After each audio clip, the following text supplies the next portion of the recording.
एक गांव था छोटा सा पर बहुत प्यारा। वहां रहता था एक किसान। नाम था रामू काका। छोटे कद के, मोटे से पेट वाले, पर दिमाग से एकदम शेर।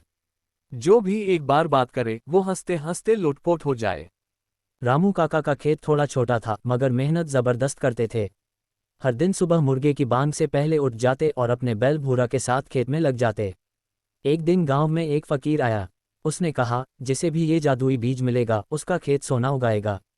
गांव वाले हंस पड़े, अरे बाबा, सोना मिट्टी में कैसे उगेगा। पर रामू काका मुस्कुराए और बोले, दे दो बाबा, मैं आजमा के देखता हूँ। बाबा बोले, शर्त ये है, इस बीज को बिना लालच, सच्चाई और मेहनत से ही बोना होगा, वरना ये बीज कभी नहीं उगेगा।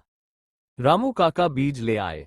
अगली सुबह बड़ी श्रद्धा से मिट्टी तैयार की, गोबर डाला, पानी दिया और बीज बो दिया। गांव वाले मजाक उड़ाते रहे, काका अब खेत में गहने उगेंगे, काका फसल काटने से पहले सुनार को बुला लो। रामू काका कुछ नहीं बोले, बस रोज प्यार से खेत में काम करते। दिन बीते, हफ्ते बीते, और अचानक एक दिन खेत में कुछ चमकने लगा। सब दौड़े, देखा कि खेत में एक अनोखा पौधा उगा है, जिसके पत्ते सोने जैसे चमकते हैं। गांव वालों की आंखें फटी रह गईं। रामू काका हंसे, अरे भाइयों, ये बीज असली सोना नहीं उगाता। ये तो मेहनत, सच्चाई और भरोसे का फल है।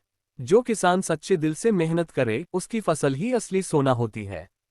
तभी बाबा फिर प्रकट हुए और बोले, काका ने लालच नहीं किया, मजाक सहा, पर मेहनत नहीं छोड़ी। यही असली जादू है। गांव वाले शर्मिंदा हुए। अब सबने कसम खाए, अब से हम भी ईमानदारी और मेहनत से खेती करेंगे। रामू काका की कहानी अब आसपास के गांवों में फैल गई। लोग कहते, जहां हो रामू काका जैसे किसान, वहां हर बीज सोना बन जाता है। तो बच्चों, इस कहानी से सीख मिली कि जादू किसी बीज में नहीं होता, वो तो मेहनत, लगन और भरोसे में होता है।